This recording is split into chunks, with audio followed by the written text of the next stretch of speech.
Boleh tahu nggak berapa sih utangnya? Kecil lah, utang saya cuma 2,5 meter gitu, kecil. 2,5 miliar. Iya. Utangnya kan terbagi beberapa titik tuh. Kalau untuk ruko ini hanya 1,5, sisanya 1 miliar Ya. dari yang lain. Ada mobil kejual, ada kebun kejual. Tapi yang 1,5 ini ngandelin dari ruko yang saya leasing. Oh, Itu ceritanya. Iya. Saya berjuang setahun itu sejak saya tobat, dipasang dijual, nggak ada yang lirik, Kang. Kadang hikmah itu nggak kebaca di awal, tapi di ujung. Kenapa? Karena ternyata ruko itu nggak laku-laku maaf, tapi utangnya lunas. Utangnya lunas. Iya, ruko itu, oke. padahal ruko itu andalan kita buat bayar utang. Selesai Tadinya bank. gitu ya? Iya. Tapi nggak laku-laku, tapi utangnya lunas. Ruko itu Iya, jadi milik kami. Kalau punya utang sekecil apapun, bilang ke pasangan. Itu artinya apa? Supaya nanti ada jaminan kita. Iya. Maka menyelesaikan utang pun, karena minjemnya satu paket, menyelesaikan pun harus satu paket. Satu paket. Itu. Kenapa? Ilmunya harus sama. Suatu waktu Rasulullah pernah menyampaikan, Innallaha ma'adda'in, kata Rasul, bahwa Allah itu membersamai para pengutang. Hatta yakdiya dainahu, sampai dia tuh lunas utangnya. Allah temenin, iya. Tapi ada syarat di ujung hadisnya. Bicara Profesi. Jumpa lagi di Bicara Profesi. Kita akan bicara topik yang hangat dan pasti sesuai dengan banyak audiens kita atau viewer kita tentang hutang dan bagaimana cara melunasinya.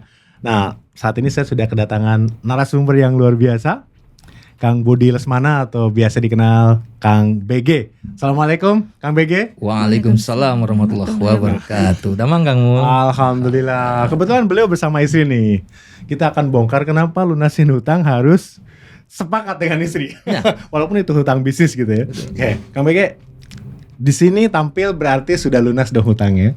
Insya Allah pasti. Nggak mungkin di sini. Kalau di sini yang punya hutang pasti ya mungkin minta dilunasin. Tapi kita akan belajar dari Kang BG dan istri bagaimana bisa terjerat hutang tadi dan bagaimana cara menyelesaikannya. Kang, saya mulai dengan pertanyaan yang umumnya saya sampaikan nih ke teman-teman yang ada di sini. Seorang BG, bagaimana sih bisa terlibat dengan hutang waktu itu? Oke. Sebagaimana banyak orang, ya kan? Hari ini orang itu utangnya ada yang mulai kelas PAUD, ya kan? Itu ada pinjol, ada kalau daerah ada bank emok namanya. Bang Emok, betul. Bank emok itu kan tahu ya, duduknya emok gitu Bank kan, keliling ngumpul. kalau dulu ya Nah, bank namanya. keliling, Oke. gitu kan, dengan sistem yang berbeda. Tapi ada lagi utang-utangan dari koperasi, BPR sampai perbankan. Umumnya sama. Kenapa mereka berutang? Karena maklumat yang salah. Maklumat yang salah. Maklumat yang salah. Jadi dulu itu kan kita sering dengar tuh bagaimana kalau nggak utang nggak mungkin punya mobil, nggak mungkin punya motor, nggak mungkin punya rumah. Kayak enggak dulu. Dari mana? Sekarang Ya, juga gitu. sekarang itu ya. Banyakan di jalan tuh kan Nah, sepertinya gitu ya. Itu maklumat yang salah. Maklumat, informasi yang keliru.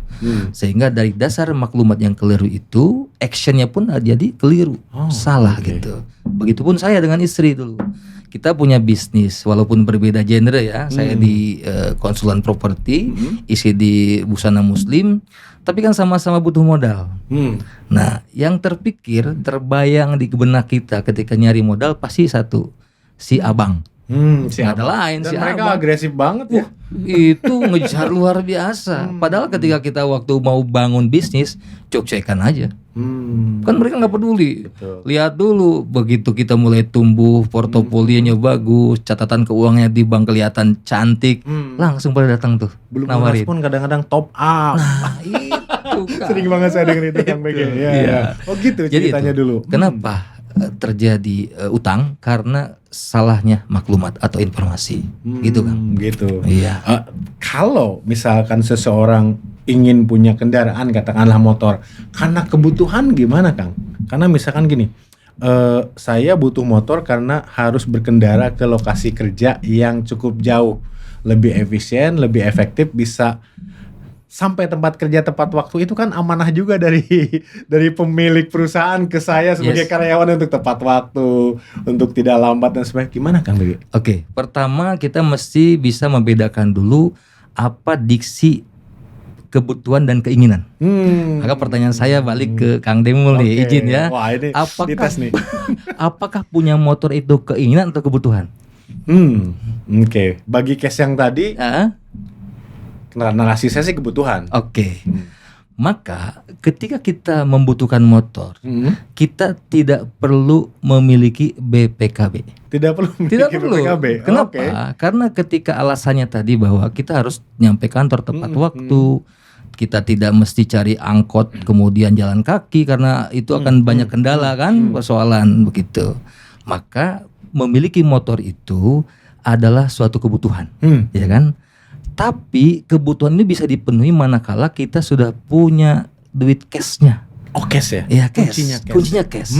Ketika kita misalnya saya punya duit 15 juta nih, maka bisa nggak dapat motor baru? Cari yang sesuai dengan speknya. Kalau 7 juta berarti? Kalau 7 juta, 5 juta berarti cari motor bekas. Kan begitu. Ada juga. Yang 2 juta juga mungkin ada. Nah, ya kan yang masih bisa, yang penting mesinnya bukan mesin jahit kan, mesin motor gitu tetap gitu. Tapi kan malu Kang kalau kurang bagus. Nah, itu lagi bahwa ketika kita mengedepankan gaya lifestyle dengan kondisi dompet kosong, gaya pengen selangit, gitu kan? Karena nanti ketika gaya dikedepankan, rumus apa fisikanya tuh, makin tinggi gaya, makin tinggi tekanan. Kan begitu kan? Oh gitu. Nah, baik lagi tadi yang masalah kebutuhan keinginan. Ketika motor menjadi sebuah kebutuhan, ya kan? Kita misalnya mau jalan jauh, lewatnya gang tuh, nggak bisa masuk mobil, karena kantor di dalam misalnya, hanya ada motor saja yang bisa masuk. Maka ketika kita mau jalan ke sana, maka motor jadi kebutuhan.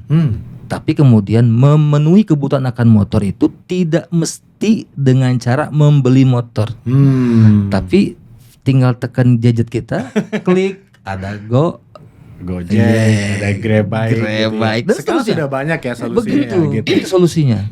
Ketika uang kita belum cukup untuk memenuhi akan motor atas nama pribadi milik sendiri, masih ada cara yang lain. Nah, itu disebut dengan kebutuhan. Kalau ternyata kita memaksakan diri beli motor, duitnya nggak ada dengan cara utang, itulah keinginan itu yang dipaksakan. Ya. Oh gitu. Kalau punya 5 juta beli yang 5 juta saya kan. Kalau gengsi itu bukan kebutuhan lagi ya, udah keinginan itu. Oh betul. Itu kuncinya. Nah, Kang BG waktu itu gimana terkait bisnis? Itu kebutuhan bisnis lah, kebutuhan kan gitu ya. Betul gak sih? Bisnis itu kan sesuatu yang mesti kita jalani ya, dalam rangka mengarungi kehidupan. Kehidupan itu kan ada istilah duit bukan segalanya, tapi segalanya butuh duit. Kan begitu ya. Maka bagaimana kita bisa mendapatkan duit gitu. Kita sudah pelajari bagaimana caranya mendapatkan uang dengan cara halal. Hanya 2 nih pertanyaan tentang duit. Dari mana sumbernya harus halal dan kemana larinya juga harus halal gitu. Maka dengan formula yang tadi, kita bisnis harus mengacu pada 2 hal tadi gitu loh. Ketika bisnis misalnya, kita butuh modal, ya kan? Mau nggak mau, apapun usahanya butuh modal. Tapi modal uang bukan segala-galanya. Karena ternyata ada modal yang lain yang bisa kita lakukan, yang kita bisa punya. Apa itu? Trust. Kepercayaan. Maka dari trust ini bisa kerjasama dengan pihak lain. Misalnya saya ahli di bidang A, orang lain kemudian dia hanya punya duitnya, maka bisa terjadilah satu kerjasama. Gitu. Misalnya sirkah dalam Islam.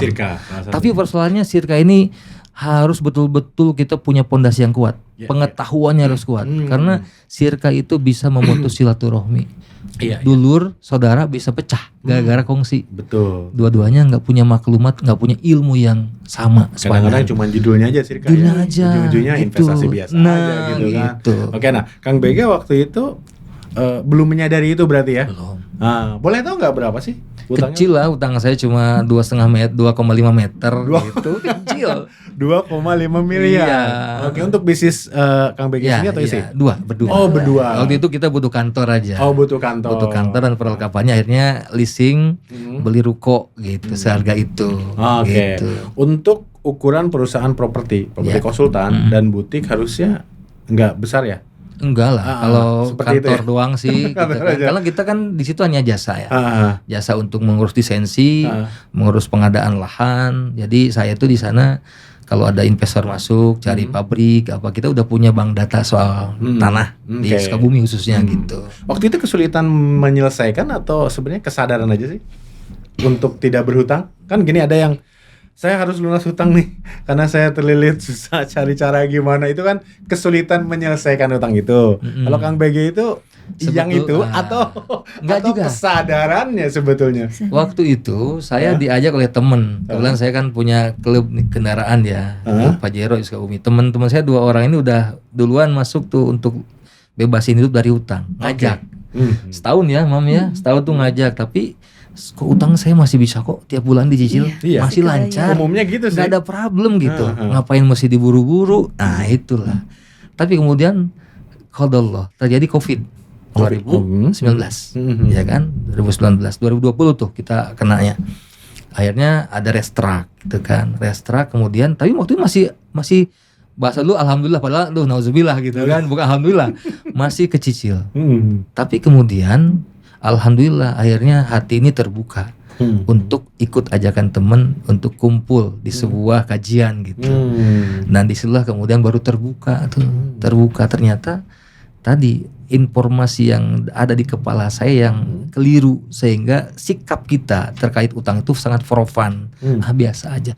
Padahal kalau kita bedah soal utang itu akhirnya saya yakini utang itu bisa menutup pintu surga. Itu justru ngeri kan, menutup pintu surga manakala tidak selesai di dunia dan nggak ada yang menyelesaikan. Itu pintu surga tertutup selama-lamanya. Kalau diselesaikan oleh keluarga aman. Tapi kadang-kadang keluarga tidak tahu. Kan kita itu yang kita ngerikan. Kita nggak ada jaminan. Apakah anak saya mau selesaikan, istri mau selesaikan kalau saya mati duluan, belum tentu. Siapa tahu isi kawin lagi, cuek aja dengan utang suaminya kan aja gitu. Anak-anak udah sibuk dengan kerja sendiri. Itu kan. Maka itulah mindset yang paling kuat yang membuat kita harus segera. Karena ibaratnya utang dan ajal itu satu tangan sepasang nih. Ini utang, ini ajal. Mana yang beres duluan? Kita nggak tahu. Utang duluan bisa beres, alhamdulillah. Tapi kita nggak tahu, tiba-tiba ini belum selesai, besok ajalnya sudah selesai, sudah datang gitu. Bisa menutup pintu surga. Menyeramkan sekali ya. Nah, saya ingin tanya ke istri nih, izin. Ya. Bu, waktu diajak berhutang itu sebenarnya belum masuk ke pemikiran mindset itu ya? Sempat sih bilang. Sempat. Sempat menahan gitu ya? Iya, sampai saya bilang itu kan riba gitu. Saya bilang gitu, itu kan riba. Terus beliau bilang ya riba sih, tapi kan kita terpaksa gitu. Terus darurat. Darurat. Terus gimana dong dosanya? Kita mah nggak dosa, kita mah korban. Yang dosa mah orang bank sama yang nyatetnya gitu. Kita kan korban, kita cuma peminjam. Jadi kita mah korban, nggak dosa gitu. Itu aduh gimana gitu. Tapi ya karena kondisi waktu itu saya kan jualan di rumah itu udah 5 tahun. Terus ada sih keinginan buat punya ruko gitu. Iya, punya, jadi dari butik ya. Jadi punya tempat sendiri, tidak di rumah. Emang bisnis kan gitu kan, ingin naik gitu. Iya. Dan beliau juga waktu dulu itu di rumah juga kantornya. Kita sama-sama ngantor di rumah. Akhirnya ya udah sepakat yuk nyari ruko lantai yang 2 lantai gitu. Saya di bawah, beliau ngisi yang lantai atas gitu. Ya udah. Sepakat lah di situ. Sebenarnya pas banget ya. Gitu ya. Dan sebenarnya waktu itu juga tidak terlilit dan tidak sulit bayar ya, karena Covid pun tadi restructuring kan ya. Cuman karena pengajian itu terbuka gitu ya. Nah, Kang BG, lalu apa bedanya nih dengan kita semua orang muslim lah, semua orang Islam gitu ya. Dari kecil, dari mulai belajar agama tahu bahwa hutang itu terutama di abang-abang kita gitu ya, itu riba. Tapi banyak aja loh, tidak hanya yang bisnisnya tapi personal juga. Apa yang salah sih dengan mindset kita dengan tadi kita tahu lah itu kalau riba kan haram, masuk neraka kan umum ya. Betul. Apa yang salah dengan masyarakat kita ya di Indonesia, Muslim Indonesia terutama? Yang paling utama adalah maklumat informasi agama terkait dengan haramnya riba misalnya. Itu baru menjadi knowledge, sekedar pengetahuan, sekedar library yang ada di kepala kita. Dia belum mentajasud, belum mendarah daging, dan belum menjadi action kita. Actionnya apa? Kalau tahu itu haram, jauhin. kan gitu. Kalau ini halal misalnya deketin gitu. Itu yang jadi persoalan utama. Maklumat tadi hanya sekedar hiasan di kepala kita gitu Kang Deng. Nah, di MMC alhamdulillah apa-apa yang telah kita ketahui itu dijadikan sebagai salah satu hal yang mendasar yang mesti diamalkan, dilakukan. Kalau you tahu riba itu haram, maka apa kewajiban seorang muslim terhadap keharaman? Jauhi, tinggalkan. Nah itu yang jadi persoalan. Nah persoalannya adalah bagaimana seorang muslim bisa meyakini bahwa apa-apa yang sudah diajarkan kepadanya tentang Islam itu menjadi sebuah keyakinan. Kita masih tertera sebagai muslim tapi kebanyakan di KTP doang. Nah itu persoalannya. Itu persoalannya ya. Dan itu luar biasa mayoritas ya di kita ya.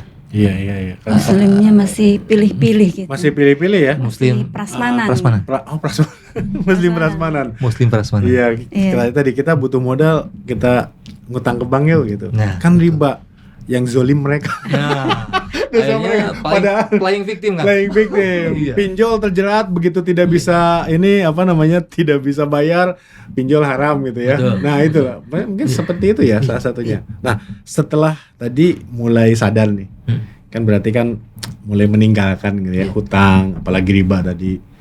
Sebenarnya dari di sisi bisnisnya berpengaruh nggak sih, Kang? Jelas banget. Berpengaruh. Dulu itu pendapatan kita misalnya ya, maaf. Kan cicilan tuh sebulan rata-rata 25 juta. Duit dapat itu misalnya penghasilan X rupiah, itu habisnya buat cicilan. Buat cicilan ya? Ke rumah itu kan hanya sisa-sisanya doang, remah-remahnya karena gitu yang ya. pasti itu cicilan. Yang pasti cicilan. Kebutuhan yang lain kita itu akhirnya apa? Sisa-sisanya doang gitu. Oh, gitu ya. Itu pasti begitu. Gitu. Nah, kalau bisnisnya apa sih, ngomong kita bongkar sedikit bisnisnya boleh nggak? Nih kalau Kang BG sendiri apa? Saya di konsultan properti tadi utamanya. Berarti developer atau gimana? Enggak, saya main di jasanya. Oh, jasanya. Karena secara personal saya nggak ada kemampuan di bidang bangunannya, di konstruksinya nggak ada. Jadi ngukur bukan ini ya bidangnya. fokusnya di mana? Hanya ada kemampuan di bidang konsultannya, menyiapkan lahannya, lisensinya, menyiapkan legalisasi asetnya. Oh gitu ya. Jadi kalau ada perusahaan datang, investor tuh dia duduk manis saja, sampai dia tinggal ngebangun aja gitu. Oh berarti target marketnya konsumennya ini para developer juga ya? Developer. Datang ke Kang BG gitu ya? Betul. Tolong ngurusin? Nah gitu. Oh gitu. Nah, Oke. Luar biasa. Daerah mana tuh? Saya layani sih yang selama ini berjalan Sukabumi Bogor. Sukabumi Bogor. Yang udah berjalan ya. Dan itu jadi klien tetap. Jadi klien tetap. Ketika mereka mau expand, itu ya minta tanah lagi di mana rekomendasinya gitu. Oh kita gitu. siapkan. Oh berarti punya ini dong? Kayak ada bank data. Ada bank data. Gitu. Bank lahannya. Termasuk juga ketika mereka kan namanya perumahan itu properti kan ada proses sertifikasi, ada splitsing, ada balik nama. Dan gak mudah itu loh. Apalagi baru yang belajar gitu ya. Saya kebetulan ya kita kan dengan notaris meng-hire gitu ya, kerjasama gitu. Gitu. Hanya untuk developer atau misalkan saya contoh saja pengen bangun kantor yang lucu. Oh bisa. Sukabumi itu bisa ya? Bisa. Gitu ya? Lahannya ada gitu ya. Siap. Yang penting uangnya ya. Itu. Yang penting ada duitnya. Tapi jangan dari apa kan nih? Kalau saya Kang BG saya punya uang nih misalkan 20 miliar contoh saja gitu ya. Dari bank ini gitu. Nyariin nggak kira-kira? Nah, gini. Kan terlibat di dalam prosesnya. Jadi kita itu sebagai muslim kita tidak menanggung dosa orang lain. Oh gitu ya. Tajidu wa yajiratun bizra ukhra. Jadi kalau misalnya ada investor saya nggak tanya, duitnya dari mana lu? Oh iya ya, karena kan masing-masing aja. Tidak bertanya juga. Gitu. Oke, itu urusan dia ya. Urusan dia. Yang penting akad kita dengan jelas gitu ya. Sebagai ijaroh ya namanya ya, akad kerja itu atau sewa. Ya, jadi bagi teman-teman di daerah Sukabumi, Bogor atau yang mencari di sana ya, developer bisa ke Kang BG. Di daerah lain ada nggak? Misalkan Kang di Cianjur bisa nggak? Oh bisa. Bandung boleh nggak? NKRI luar biasa ya.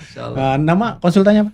PT Bumi Kreasi Investama. Bumi Kreasi Investama. Ya, Oke, pokoknya all in ya. One stop shopping. One stop service, one stop shopping. Oh, luar biasa. Jadi investor datang ngopi aja. Nggak usah pusing kan kadang begini Kang.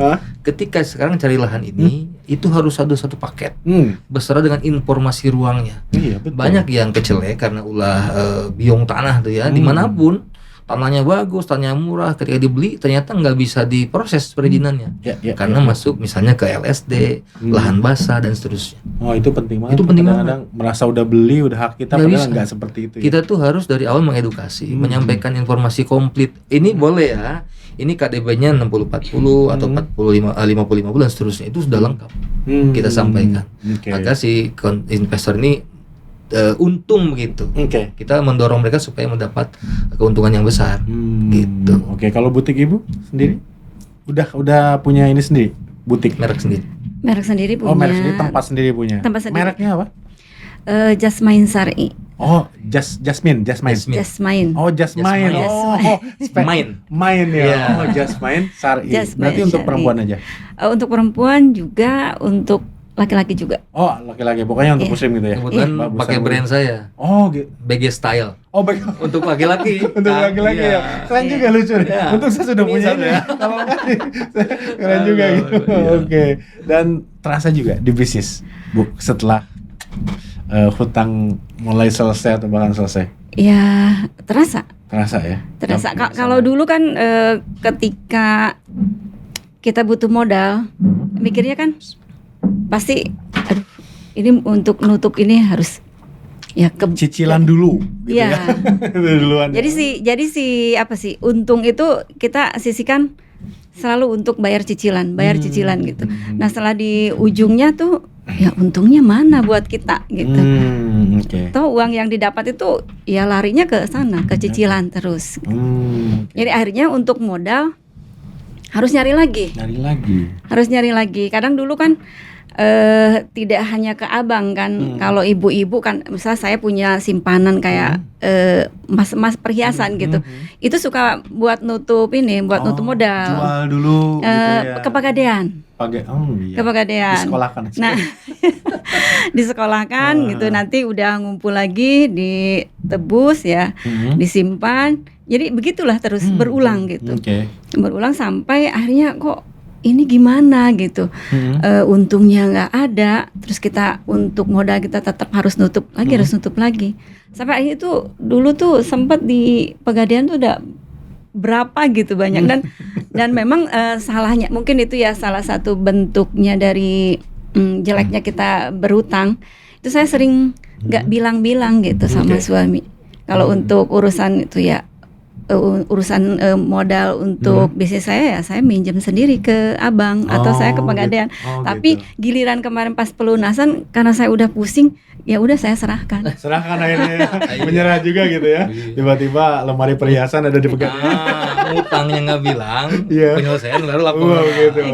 Oke. Nah, ngomong-ngomong penyelesaian, boleh tahu dong supaya jadi pembelajaran juga untuk audiens kita gitu.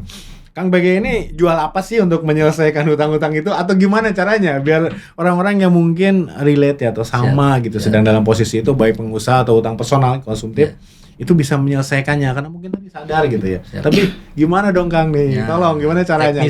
Teknisnya gimana? Ya, oke. Pertama ya, mesti belum ke teknis ini kita mesti memahami satu diksi yang sudah disampaikan oleh Rasulullah. Ini kan kita muslim nih.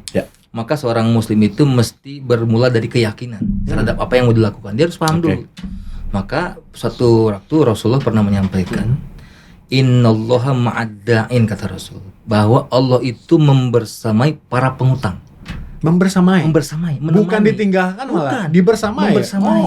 Ini adalah basyiroh, kabar baik untuk teman-teman yang berutang. Nah, ini kabar baiknya dulu. Innallaha ma'adda'in. Allah akan membersamai, menyemani, menyertai orang berutang. Hatta yaqdiyadainahu, sampai dia tuh lunas utangnya. Allah temenin, Tapi ada syarat di ujung hadisnya. Malam yakun bima yakrahullah. Selama utangnya itu bukan utang yang Allah benci gitu kan. Nah, maka ini adalah pelajaran mendasar terkait dengan bagaimana selesai utang. Harus yakin dulu bahwa utang itu Allah yang selesaikan. Bukan kita, bukan karena saya pintar, saya cerdas, saya bisnisnya, bukan. Buktinya hari ini kita lihat banyak pengusaha-pengusaha besar, omsetnya ratusan miliar, triliunan, tapi utangnya beres nggak beres, masih utang. Bahkan yang kita saksikan kan ada yang bangkrut gitu, perusahaan-perusahaan besarnya, padahal gede asetnya, duitnya gede tiap bulan, tapi nggak selesai, bahkan bangkrut. Akibat apa tadi? Akibat ingkar, denial terhadap Allah dan Rasul. Jadi rumusnya pertama tadi bahwa yang menyelesaikan utang kita adalah Allah. Selama kita tahu ilmunya, yaitu tadi itu, selama utangnya bukan utang yang Allah benci. Nah, maksudnya apa yang Allah benci? Utang yang ada maksiatnya, utang yang ada ribanya. Kita ini tidak mesti tahu bagaimana cara Allah menyelesaikan masalah kita. Itu rahasia Allah. Tapi yang mesti kita cari tahu bagaimana caranya supaya kita dapat pertolongan Allah. Itu yang harus dilakukan. Dan alhamdulillah belajar bersama teman-teman di MTR Milliarder Club lah. Itu terbuka bagaimana caranya. Polanya ada tukang. Pola pelunasan utang. Mau yang 1 juta, 100 juta, 1 miliar, 100 miliar, polanya sama. Polanya sama. Tapi kan nilainya berbeda ya? Berbeda. Oh, oke. Polanya sama. Pertama adalah tadi meningkatkan keimanan dan ketakwaan. Itu yang penting ya. Itu yang utama. Karena apa? Karena banyak sekali clue-clue yang disampaikan oleh Rasulullah terkait dengan masalah-masalah kita. Seperti contoh misalnya di surat At-Talaq ayat kedua di ujungnya. Wa may yattaqillaha yaj'al lahu makhraja. Siapa yang bertakwa kepada Allah akan diberikan solusi jalan keluar, itu salah satunya. Jadi rumusnya takwa dulu. Takwa ini pasangannya iman. Nggak mungkin takwa tanpa iman. Dan iman bisa jadi tanpa takwa. Tadi itu orang yang Islam KTP. Islam KTP itu ya. Itu iman doang. Iman tapi ternyata tidak bertakwa. Tidak bertakwa. Kan takwa itu implementasi dari iman, pembuktian gitu. Itu Kang. Jadi yang mesti dibenahi itu bukan kemampuan dia bisnisnya, bukan kemampuan dia nyari duitnya, tapi harus utamanya adalah imannya dulu. Kenapa? Karena ketika orang tidak beriman, setelah utangnya selesai, dia akan jatuh lagi nanti, ngeriba lagi, balik lagi begitu. Balik lagi gitu. Ya. Nah, katakanlah viewer kami nih, Kang BG, saya sudah yakin banget gitu ya, Allah yang akan menyelesaikan. Kang, tapi utang ini di depan mata gitu. 1 miliar atau 100 juta atau berapapun. Saya nggak punya aset untuk dijual. Saya kena PHK atau bisnis juga terpuruk. Gimana realistisnya gitu ya untuk mulai menyelesaikan, sementara debt collector atau yang nagih itu terus-terusan kalau orang sudah merabul pada datang ke rumah gitu. Gimana caranya? Nah, itu kan seringkali seperti itu tuh. Kang BG, gimana? Kita kan nanti setelah memiliki fondasi kuat terkait dengan pemahaman utang, masuk ke wilayah teknis. Tadi mengejar polanya bagaimana? Mengejar polanya. Utang itu selesai dengan 2 cara saja. Satu yang utamanya yaitu dibayar tunai kan gitu. Dibayar tunai, lunas ya. Itu. Hanya persoalan tadi, saya nggak ada uang tunainya, aset nggak ada. Nah, jadi pertanyaan, kenapa lu bisa ngutang miliaran sementara nggak ada jaminan? Nggak ada jaminan kan nggak rasional juga sebetulnya. Berarti ada tipu-tipu, ada apa dan seterusnya. Kan begitu. Tapi tentu setiap orang umumnya berutang besar pasti ada jaminan besar. Maka tadi utang itu lunas dengan cara dibayar. Bagaimana bisa bayar cash? Hanya 2 cara tentunya. Pertama dengan cara menggenjot omset, ya kan? Genjot omset, memperbaiki bisnisnya, memperbaiki manajemennya, keuangannya, sehingga cering-ceringnya itu makin besar. Itu kan, itu jelas rumus. Itu hukum sunatullah tentunya. Siapa yang manjada wajada, siapa bersungguh-sungguh dia akan bersukses, akan berhasil. Dia harus kuat tuh dalam konteks keilmuannya mengelola bisnis. Itu satu. Kedua, mendatangkan uang cash itu dengan cara melepas aset. Pertama meninggalkan omset, kedua melepas aset. Dalam bahasa kami disebut sebagai melepas kemelekatan. Ya. Kenapa disebut kemelekatan, Kang? Karena sesuatu yang selama ini kita cintai, kita miliki, itu seolah milik kita. Oh iya ya. Termasuk rasa gengsi, rasa malu. Tadi pakai mobil, masa pakai motor sih? Gitu kan. Saya alhamdulillah ya, walaupun sudah, kan Allah itu perlu pembuktian. Komitmen kita itu Allah akan lihat gitu. Komitmennya apa? Saya lepas semuanya kok. Saya tempelin di mobil 2, tuh Pajero 2 dijual. Rumah dijual, kebun dijual, apapun yang saya punya dijual kan. Itu komitmen ya Allah. Kalaupun suatu saat nanti saya engkau kodokkan hanya pakai kolor saja sisanya, tapi asal lunas hutang riba saya terima. Gitu ya. Asal ridho. Kan begitu. Itu makanya pondasinya pertama ya. Yang pertama itu yakin. Iya. Betul. Setelah itu Allah melihat komitmen kita, ya ternyata qadallah Kang ya. Saya kan mobil alhamdulillah masih ada, nggak terjual ya. Walaupun satu, karena utangnya kan terbagi beberapa titik tuh. Kalau untuk ruko ini hanya 1,5, sisanya 1 miliar dari yang lain, ada mobil kejual, ada kebun kejual. Tapi yang 1,5 ini ngandelin dari ruko yang saya leasing. Itu ceritanya. Saya berjuang setahun itu sejak saya tobat, dipasang dijual, nggak ada yang lirik Kang. Setahun tuh. Ya Allah. Tapi ternyata kita mesti mendalami hikmah di balik yang telah Allah siapkan untuk kita. Karena hikmah itu nggak kebaca di awal, tapi di ujung. Kenapa? Karena ternyata ruko itu nggak laku maaf, tapi utangnya lunas. Utangnya lunas. Iya, ruko itu, padahal ruko itu andalan kita buat bayar utang. Selesai tadinya gitu ya. Iya. Tapi nggak laku, tapi utangnya lunas. Ruko itu jadi milik kami. Sekarang udah balik ke pangkuan. Balik ke pangkuan dan jadi aset malah ya. Jadi aset. Jadi kalaupun kita sangat yakin sekali, pasrah dan mengikhlaskan semua kemelekatan kita, Allah silakan ambil semuanya agar hutang lunas gitu ya. Belum tentu diambil semuanya. Yang dilihat Allah itu adalah komitmen kita sebetulnya. Luar biasa ya ternyata. Itu yang, jadi jangan khawatir ya ke siapapun gitu ya. Pokoknya yakin aja. Betul. Gitu ya. Hari ini kalau ya kadang teman-teman kita di luar sana, padahal asetnya banyak. Iya. Tapi ketika menghadapi ancaman bank pada gemeter. Kenapa? Karena nggak punya ilmunya. Nah itu ilmunya, ilmu lunas utang itu yang harus kita pelajari. Dipelajari ya. Gitu. Oke. Luar biasa. Akhirnya utang 2,5 M itu lunas kapan tuh, Kang? Setahun setelah ikut di MMC. Oke, tahun 2022. Agustus. Ya. Apa yang berbeda di dalam kalau kita bicara bisnis ya? Jadi tanpa hutang itu seperti apa sih? Saya kayak mualaf. Kayak baru malam ya. Merdeka. Merdeka ya. Kan disebutnya unleash, lepas dari ikatan. Merdeka kan. Nikmat, makan enak, tidur nyenyak gitu kan. Walaupun jujur setelah ikut belajar di 2021 itu semuanya juga udah enak. Enak makan. Pada saat mulai belajar aja sudah menemukan komunitas yang tepat gitu udah. Padahal belum lunas tuh. Belum lunas padahal itu. Tapi kita sudah tenang. Kenapa? Karena beban kita sudah apain sih asalkan lunas itu lepas semua lepas gitu. Itu yang kuat kan, itu yang utama daripada punya harta banyak tapi ringrang kalau saya bilang. masih gelisah, gegana kan gitu. Jadi kita dapat hutang berapapun tadi 100.000, jutaan, ratusan juta atau miliaran, sebenarnya polanya sama ya menyelesaikannya. Gitu. Dan bahkan tadi kenapa kita bisa punya hutang miliaran? Karena informasi yang salah. Informasi yang salah gitu ya. Dan kalau mau menyelesaikan jangan khawatir. Kenapa orang bisa percaya segitu? Berarti sebenarnya kita punya kemampuan untuk menyelesaikannya. Iya. Pasti ya. Saya 200 miliar Kang misalkan. Lah kenapa bisa dapat hutang segitu ya? Betul. Berarti aset dia kan lebih tinggi 25% dari dia. Harusnya gitu. Iya, kecuali gini, hutang 100 juta nggak dibayar-bayar, bunga-bunga numpuk jadi miliaran gitu ya. Iya. Tapi kan tadi selama kita menyerahkan melunasinya itu ke Allah gitu ya. Dengan berserah diri dan sebagainya itu selesai ya gitu. Ya, tapi sekali lagi jangan menggantungkan pada Allah semata ya. Jangan harus tadi ikhtiarnya. Pokoknya hutang lunas itu ya dibayar.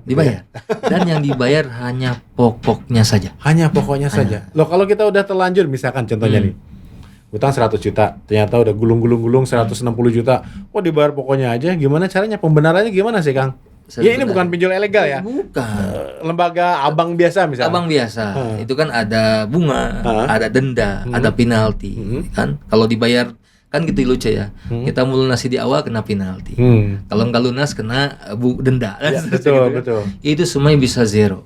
Bisa zero. Hanya pokoknya saja. Bahkan beberapa teman itu berhasil membayar dengan diskon pokok. Pokoknya di diskon.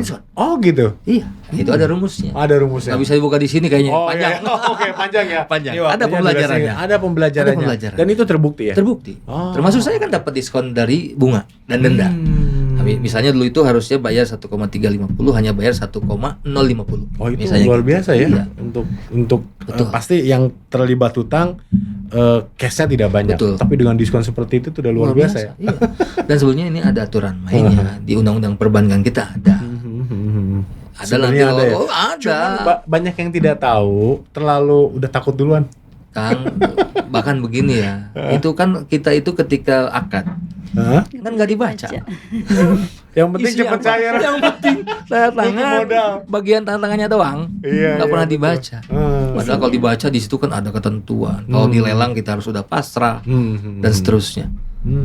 Itu yang tidak banyak orang tahu. Betul. Oke. Nah kalau Kang BG kemarin kan karena bisnis ya, banyak mungkin karena konsumtif di rumah gitu ya. Yes. Tadi kan istri udah minjem aja, udah gade-gade aja begitu mau penyelesaian atau sudah banyak baru menyerahkan gitu ya. Betul. Memang kalau di bisnis terutama nih, misalkan contohnya saya berutang, itu kan urusan saya. Kenapa istri harus tahu? Ada pengaruh nggak sih? Bagaimana menyelesaikan hutang ini dengan Ya, istri itu? betul. Seperti apa sih? Dulu mah kadang sumput salindung kalau orang Sunda bilang. Sumbu salindung. Ya, sumput salindung artinya ngutang isi nggak tahu. Iya. Dulu. Tapi setelah tahu ilmunya, masya Allah. Utang itu sekali lagi tadi kan. Saya izin kutip satu hadis ya. Ini luar biasa. Kata Rasul, yugfaru lisyahidi kullu zanbin. Jadi orang yang mati syahid, artinya orang yang mati di medan jihad fisabilillah. Misalnya lagi sekarang di Palestina, jihad melawan Zionis, mati itu syahid. Kata Rasul, dosanya orang yang mati syahid itu diampuni semua. Illa dain, kecuali utang, Kang. Iya, coba bayangkan.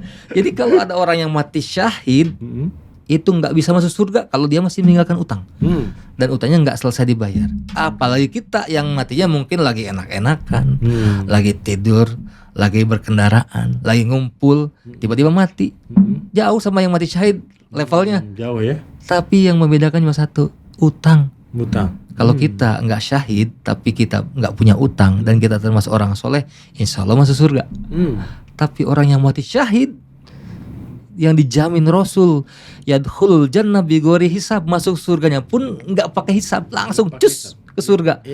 Nggak bisa masuk gara-gara utang. Gara-gara utang. Padahal udah dihapus semua dosa kecuali utangnya. Utang. Itu ya. Maka itu penting. Dengan istri itu kita satu frekuensi.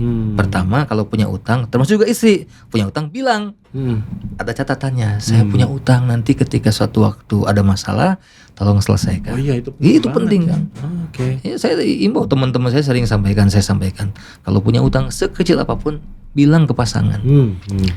Itu artinya apa? Supaya nanti ada jaminan kita. Kalaupun nggak selesai, minimal kita agak tenang lah gitu. Walaupun nggak tenang 100%, Kang. Iya. Tetap aja kan. Harus diselesaikan. Makanya selagi kita masih hidup, maksimalkan selesai dengan cara apapun, halal tentunya. Gitu. Nah, frekuensi ini penting. Kenapa? Kan kita ini ketika berutang, kalau kita misalnya utangnya ke abang ya, itu kan isi pasti tanda tangan, persetujuan.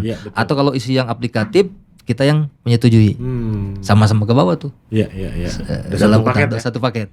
Maka menyelesaikan utang pun karena minjemnya satu paket, menyelesaikan pun harus satu paket. Gitu. Kenapa? Ilmunya harus sama. Harus sama. Ketika misalnya nanti yang paling besar itu tantangannya datang dari keluarga. Ketika kita misalnya sudah mengikhlaskan, melepas kemelekatan, ini dijual. Yang ngomong siapa tuh pertama? Mertua ya. Naon serba dijual. Ngisinkeun keluarga, bikin malu keluarga besar gitu. Maka disitu mulai akhirnya kan kalau isinya nggak satu frekuensi, nggak sama gitu ya. Atuh pap malu sama mama. Malu. Akhirnya kita kan mundur lagi tuh ketika kita sudah fokus, sudah bulat, benjol lagi. Maka perlu satu frekuensi. Ketika ngegas, isi pun ikut ngegas. Jangan sampai kita ngegas, isi ngerem. Atau isi ngegas kita ngerem, udah repot. Nah, Ibu sendiri waktu diajak melepaskan kemelekatan tuh gimana sih? Lebih dulu atau sebenarnya ada galau-galau dikit gitu? Gimana Bu? Galau. Gimana ceritanya waktu itu? Ya galau ya, mikirnya ini komunitas apa gitu, ngajak-ngajak nyelesain utang. Utang kan masalah pribadi ya. Kenapa harus ada pembelajarannya gitu. Terus saya bilang nanti aja lah, udah nggak usah. Apalagi waktu itu kan untuk ikut pembelajaran itu kan harus apa sih namanya tuh? Zaman Covid tuh. Swab tes ya. Nah, saya nggak mau tuh. Akhirnya beliau mau, saya nggak mau. Akhirnya kita tarik sampai berantem. Sampai gitu. Sampai berantem. Tapi akhirnya mikir, ya sudahlah. Ayo ikut. Waktu kita di daerah Cilegon. Ya. Pertama kali pembelajaran di daerah Cilegon. Ya pas ikut pembelajaran setelah itu kan ada sesi di mana suami istri harus rembuk dan diskusi tentang utangnya masing-masing gitu, utang semua masing-masing keluarga. Nah, saya kaget sampai utang 2,5 dari mana gitu. Oh, waktu itu belum tahu semuanya ya. Nggak tahu. Nah, itu kan banyak yang disembunyikan itu. Betul. Kan bilangnya utangnya berapa? Utangnya cuma 1,5 yang ruko itu ya, ruko yang kita berdua. Ternyata pas ini utangnya katanya gitu. Loh, kok utangnya gede banget gitu sampai 2,5. Saya bengok, ini utang siapa ini gitu. Udahlah. Waktu ngutang nggak mau bilang-bilang soalnya takut ribut, takut gini. Itu kan sampai gede banget ya, sampai mikir kok gede banget gitu. Tapi akhirnya ya udah kan kita sudah belajar tuh, kita harus saling support untuk menyelesaikan ini, terus saling bantu. Ya sudah, enggak kita selesaikan bareng-bareng gitu utang tersebut. Ya dari situ ya walaupun untuk penyelesaian selanjutnya ketika harus menjual aset ya masih ada itu juga. Saya bilang yang ini janganlah saya. Milih-milih juga ya. Masih milih-milih. Kalau yang melekat banget janganlah. Nah itu. Gitu ya. Yang ini janganlah gitu. Ya udah yang mana tuh? Yang ini aja, yang ini itu sampai pilih-pilih. Tapi akhirnya kan ketika pilih-pilih tersebut itu tidak selesai karena memang hati saya mungkin ya waktu itu belum 100% untuk ikhlas melepaskan aset-aset tersebut. Tapi ya Allah maha berkehendak. Ternyata apa yang waktu itu harus laku gitu, ternyata adalah yang paling saya sayangi gitu, yang paling berat buat saya. Itu aset itu tuh saya nggak mau jual, ternyata Allah mintanya itu gitu. Iya, mintanya sampai gini, ya Allah gitu. Tapi ya karena kita sudah belajar tadi bahwa kita harus mengikhlaskan sesuatu yang paling kita cintai gitu. Ya sudahlah, mangga gitu. Akhirnya itu yang lepas itu. Yang lepas itu yang paling kita nggak mau lepas gitu. Malah itu yang Allah ambil. Itu rasanya tuh gimana, tapi ya ingat karena kita udah komitmen ya. Sekalipun pakai kolor, kalau itu yang Allah mau, itu yang membuat kita diridhoi Allah, ya mangga gitu. Alhamdulillah. Sekarang sudah seiring sejalan dong ya. Insya Allah. Termasuk berkomitmen tidak ini ya. Itu penting banget ya. Tidak berhutang lagi. Siap. Kang BG, bagi teman-teman nih viewer kami yang belum masuk ke ranah hutang atau sedang memikirkan kayaknya perlu modal nih, katanya utang itu leverage istilah bisnis gitu ya. Kalau untuk konsumtif kan jelas kebutuhan atau keinginan udah dijelaskan tadi. Bagi teman-teman mungkin yang usaha kecil gitu ya, lagi nyari kesana kemari modal tambahan gitu. Semua abang-abang itu agresif ke level mikro malah ya gitu ya, di pasar-pasar dan sebagainya. Nah, untuk mencegah teman-teman masuk ke sana, apa yang ingin disampaikan supaya mereka sadar dulu deh gitu. Jangan sampai terlanjur masuk gitu ya, seperti itu. Gimana? Ya pertama harus tahu ancaman aja dulu. Kan orang itu akan nahan kalau ada ancaman. Orang berhenti kalau ada lampu merah. Harus kita sampaikan lampu merahnya. Lampu merahnya adalah ketika berutang itu pertama adalah hidup sengsara. Sengsara dunia dan akhirat ancamannya. Di dunia dengan utang itu menjadi terhina di siang hari, gelisah di malam hari. Siang hari itu kalau punya utang, ketemu sama orang yang ngasih utang kita, itu pasti ngumpet gitu. Nyari jalan yang lain. Nyari jalan yang lain. Ketika jangankan ketemu, di telepon aja nggak mau ngangkat. Padahal udah jatuh tempo. Itu satu. Malam hari nggak bisa tidur, gelisah. Kenapa? Mikir bayar utangnya dari mana gitu. Itu satu ya. Jadi utang itu ancaman bagi seorang pengutang. Di akhirat juga sama, sebagai tadi saya sampaikan. Ancamannya nggak bisa masuk surga. Padahal kita itu tujuan hidup di dunia itu adalah bagaimana meraih kehidupan abadi di surga. Bukan kehidupan abadi di neraka, nauzubillah, di surga. Jadi itu ancamannya. Kedua, bisnis ini bisa dibangun dengan modal tanpa utang. Yang saya sebut tadi adalah pertama ada trust, kepercayaan orang. Kita mesti punya kapasitas, misalnya di bidang apa. Kita jago di jualan misalnya tanaman pangan misalnya gitu kan. Maka yang bisa kita lakukan adalah bagaimana mencari sumber tanaman pangan tadi, lalu kita bekerja sama sebagai samsaro. Saya ingat ya peristiwa bagaimana seorang sahabat Rasul yang mulia, Abdurrahman bin Auf, terkaya di Mekah, diajak hijrah ke Madinah itu tanpa membawa kekayaan sepeser pun, hanya baju melekat di badan. Kan begitu. Tiba di Madinah, bagaimana beliau seorang yang ahli bisnis ini bisa bisnis tanpa utang. Gimana caranya? Malah beliau ditawarin tuh oleh saudara angkatnya yang Rasul persaudarakan di Madinah, ditawarin, "Hai Abdurrahman, aku punya isi 2. Satu buatmu, silahkan pilih yang mana," kan gitu. Terus hartaku ada sekian, dibelah 2, silahkan kamu mau yang mana. Jawabannya apa? Oh tidak, sekarang tunjukkan kepadaku di mana pasar. Cuma itu doang kan. Itu doang ya. Akhirnya ketika dia tahu pasar di mana, dia kan orang pebisnis. Gennya tuh memang pebisnis. Akhirnya dia jadi samsaro. Apa samsaro itu? Samsaro adalah makelar. Nggak perlu modal, tapi kepiawainya berjualan, dia tahu produsennya di mana, dia tahu marketnya di mana, gitu Kang. Nah, sekarang kan kita lebih banyak orang berpikir mau bisnis perlu modal. Modalnya tadi itu. Trust itu berdasarkan pada kualifikasi, kompetensi dia gitu. Jago jual. Harus dijaga itu. Harus dijaga. Kalau kita biasa nipu-nipu ya kemana pun. Kalau beberapa miliar pun dari bank dikucurin ya tetap aja habis itu ya. Oke, nah kalau ada viewer kami yang nanya gini Kang, ini bicara hutang itu hutang riba atau hutang misalkan gimana ke bank syariah? Atau yang tidak ada bunga? Ini kita bicara hutang yang mana Kang BG gitu. Nah, ini penting nih bagi teman-teman kita nih. Sebetulnya utang itu sifatnya atau hukumnya mubah. Hukumnya mubah. Boleh aja selama tidak ada bunga, tidak ada ribanya. Riba itu pasti komponen riba itu antara lain adalah bunga, kemudian denda, kemudian ongkos-ongkos lainnya.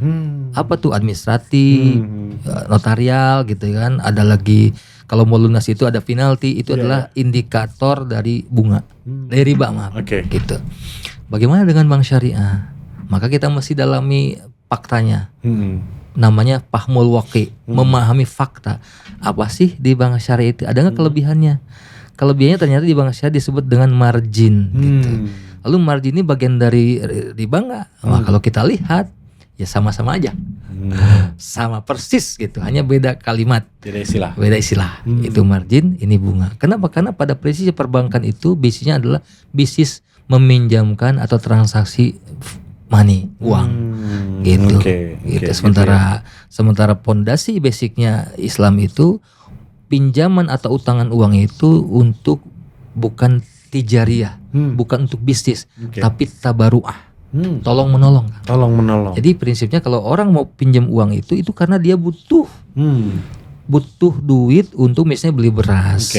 Maka pinjaman yang dibolehkan itu semestinya mah nggak usah gede-gede untuk kebutuhan hidup. Contohnya Rasulullah sampai meninggalkan utang. Dia membeli gandum atau jawawut dengan kondisi tidak cash. Tapi ngutang, bukan ngutang duit ya. Dia beli jawawut atau gandum dengan cara tidak bayar tunai, tapi menjaminkan baju perangnya. Ada jaminannya walaupun beliau kemudian meninggal, selesai karena ada jaminan. Gitu. Dan jaminannya sepakati. Nilainya sepadan atau lebih gitu ya. Betul. Gitu. Jadi kita tuh bicara hutang keseluruhan. Sebagai pebisnis harus ada cara kerjasama kah tadi sirka atau apa gitu ya, macam-macam. Sebenarnya ada solusinya ya. Ada solusinya. Nah, apalagi ke supplier ya ngambil dulu nanti bayar. Sebenarnya bisa diusahakan kan ya. Supplier itu kan ada yang namanya utang dagang. Betul. Dan itu sunnah dalam Islam. Ya, bahkan kan kalau tadi basicnya mubah, tapi utang dagang itu sunnah, bahkan ada keberkahan di dalamnya kata Rasul. Kenapa? Karena memang di situ ada tabaruah. Tolong menolong. Orang belum punya barang mau jualan, dikirimin barang sama supplier. Nggak dibayar langsung tapi kontrabon misalnya bulan depan duitnya ditarik kasih laku dikirim barang lagi. Nah, itu luar biasa. Bisnis dia terbantu juga. Oh, volume lebih besar nggak masalah. Asal trust tadi ya. Ya betul-betul jangan ngilang juga gitu. Udah dibayar sama customer kita telat bayar gitu ya. Oh, Kan kebanyakan dari kita ngutang itu untuk gaya hidup akhirnya. Ya bilangnya buat bisnis tapi dibeliin ini beliin itu. Iya, invoice-nya udah dibayar, beli dulu kendaraan, direksinya gitu ya. Nah, bagi istri nih, Bu. Haruskah? Ini pertanyaannya, silakan ya jawabannya. Haruskah seorang istri tahu mengenai hutang hutang-hutang suaminya meskipun hutang bisnis? Apakah kalau tahu tidak menjadikan kita bingung? Bisnis suami saya ternyata banyak hutang gitu ya. Perlu tahu nggak? Harus tahu nggak? Seperti apa, Bu? Kalau menurut saya setelah belajar gitu ya, ya harus tahu. Harus tahu. Harus tahu. Setidaknya kan ketika suami ada hutang, kita juga sebagai istri kan bisa mengatur. Bisa ngatur. Oh iya, pengeluaran kita kan mungkin bisa disesuaikan dengan pendapatan suami gitu. Jadi tidak terus menuntut. Mungkin terus menuntut pendapatanmu mana gitu kan. Tanpa tahu gitu apakah suami harus melunasi hal lainnya gitu. Nah, kalau misalnya terus ya tadi ketika dibahas, kalau misalnya kita tahu ada apa-apa dengan suami, kita bisa menyelesaikan. Kita bisa menyelesaikan dengan orang-orang yang bersangkutan. Itu kan membuat apa ya? Ya suami tenang lah ketika ketika dia meninggal dunia. Jangan dulu ya. Tapi alhamdulillah kan. Sesuai waktu yang alhamdulillah sekarang kan ketika tidak punya hutang ya kita. Jadi perlu tahu. Walaupun tidak ngerepotin, artinya dalam konteks misalkan ini kok banyak banget utangnya sih, malah ngegerecokin suaminya gitu ya. Tapi tahu harus ya, Bu ya. Harus tahu. Karena kan tadi kan ketika kita tidak tahu ya. Saya kaget kan. Tiba-tiba kaget. Nah, kalau misalnya kita tahu bahwa suami itu hutangnya segini, kita bisa ngerem gitu. Mungkin bisa membantu supaya mengerem pengeluaran tertentu yang tidak perlu supaya si hutangnya cepat lunas. Mungkin itu sih. Iya, jadi tahu, tapi tetap aja kalau dikurangi biaya bulanan. Ya, harus ikhlas juga ya gitu ya. Utangnya banyak banget, tapi biaya bulanan nggak boleh berkurang ya, gitu ya. Jatah di rumah nggak boleh berkurang, nggak gitu juga ya. Justru biar saling mengetahui. Kan gitu tadi akhirnya kan larinya ke mana kebutuhan, mana keinginan. Kan akhirnya kan kita punya kesepakatan. Ini jangan dulu, yang ini mengga gitu ya. Ketika kita saling tahu. Iya. Dan kalau mengetahui suami bisnisnya juga sedang tidak baik-baik saja, kita juga harusnya ya ikut merasakan. Minimal sampai rumah ya jangan ada masalah baru. Gitu ya Kang Bega ya. Kalau udah belajar di MFC itu, ketika kita belajar itu kan tidak hanya belajar tentang hutang. Pada awalnya mungkin masuknya karena memang kita asalnya hutang gitu, asalnya ada utang. Nah, setelah selesai utang kita masih terus belajar di sana untuk menjadi ya pasangan yang satu visi, satu misi. Iya, karena kan tujuan kita ridho Allah gitu. Akhirnya ketika suami seperti ini ya berarti istri harus seperti apa gitu. Itu akhirnya gitu, sampai ke titik itu kita belajar bagaimana menjadi ya keluarga yang sakinah mawaddah warahmah. Terus kan ini juga di MFC juga ini bisnis kita menjadi ajang dakwah gitu. Menjadi ajang dakwah bagaimana kita bisa berbisnis tanpa utang dan bagaimana berbisnis tanpa utang terus tapi masih terus berjalan gitu. Dan rumah tangga kita pun insya Allah sakinah mawaddah warahmah dan anak-anak kita menjadi anak-anak yang soleh dan soleha. Mungkin itu gitu yang harus kita dakwahkan ke orang luar gitu. Walaupun misalnya bisnis kita tidak sebesar apa gitu ya, tidak, tapi setidaknya bisnis yang kita jalani tidak melanggar syariat. Dan rumah tangga kita pun baik-baik saja. Anak-anak kita pun insya Allah soleh dan solehah, itu yang jadi modal dakwah kita. Gitu. Yang lebih penting kan bagi muslim kan bukan hanya bisnisnya gede banget ya, tapi ya ujungnya apa kan di Allah juga gitu. Ujungnya kan uang sebanyak apapun tidak membawa kemana-mana Kang BG ya. Nah Kang, viewer kami tuh di sesi-sesi hutang sebelumnya itu suka ada yang nanya, banyak malah ya, saya menanggung hutang suami saya nih, bisnisnya bangkrut dan sebagainya. Sebagai istri itu harus gimana sih Kang? Perlu memaksakan diri untuk melunasi semuanya itu, sementara istrinya tadi ibu rumah tangga aja, bisnis suaminya bangkrut, atau ada cara lain sih sebenarnya? Ya pertama tadi itu penting bekal bahwa kehidupan rumah tangga itu adalah kehidupan yang harus terbuka ya, suami istri, sehingga istri itu tidak sok ketika itu suaminya misalnya bangkrut, meninggalkan utang banyak terus meninggal. Dan ini terjadi dengan teman kami sebetulnya di MMC ada. Tapi satu yang membedakan orang itu bertahan karena ilmu. Oke. Ilmu. Jadi dia belajar terkait dengan, walaupun dia nggak tahu tuh bisnis suaminya seperti apa. Ketika meninggal baru dia pegang itu perusahaan. Saya merinding tuh kalau nggak percaya itu ya, merinding. Jadi ilmulah yang membuat dia itu bertahan kuat sampai utangnya selesai, bisnisnya berkembang. Malah berkembang. Utangnya selesai. Utang selesai juga ya. Oke. Ilmu Kang. Ilmu ya. Jadi segala sesuatu itu kan Rasul sering bilang tuh ya di hadis itu, al ilmu nurun. Ilmu itu cahaya. Kalau ruangan ini gelap, saya baru masuk ruangan ini gelap, saya nggak bisa kemana-mana. Jalan jeduk. Kesini jedak gitu kan, karena nggak ada cahaya. Tapi dengan ilmu, walaupun setetes ilmunya itu jadi cahaya sebesar korek api misalnya, itu akan mampu membuat perbedaan. Maka sekali lagi, siapapun yang terjerat utang hari ini, istri ditinggal suaminya banyak utangnya, belajar, cari ilmunya dulu.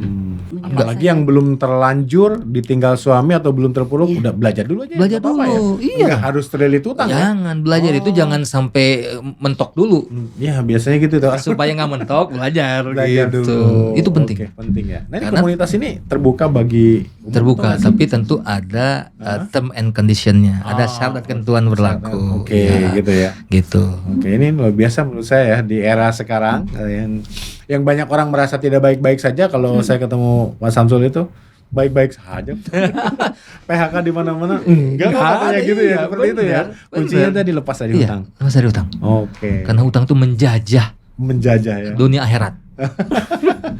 Kadang membuat kita katanya jadi orang tidak baik ya, zolim sama orang lain gitu ya. Karena mendulukan bayar hutang. Sementara sekeliling kita itu ya jadi nomor 2. Betul. Jadi munafik kalau jadi munafik. Karena bohong terus. Tarsok gitu ya. Oke, luar biasa. Kang Begi, makasih banyak nih ya. Sama-sama Kang. Sudah hadir di sini memberi inspirasi. Mudah-mudahan apa yang kita bicarakan sedikit ini bisa jadi pencerahan, cahaya ya bagi teman-teman. Tentunya ilmunya memang harus dipelajari. Mudah-mudahan nanti kita bisa masukkan ya di deskripsi kita link ngintip komunitasnya dulu deh gimana seperti itu ya kan. Mas Samsul juga sering share gitu ya. Seperti apa nanti intip aja di sana dulu supaya bisa jadi jalan kita bersama, terutama bagi pengusaha yang mungkin saat ini terlilit utang atau mungkin yang hampir gitu ya meminjam uang gitu ya dari manapun gitu ya, supaya melakukan refleksi dulu. Ternyata tidak hanya itu gitu ya. Oke, baik. Kang BG, Ibu, terima kasih banyak atas kehadirannya. Semoga kita ketemu lagi di sesi lainnya. Assalamualaikum warahmatullahi wabarakatuh. Waalaikumsalam warahmatullahi wabarakatuh.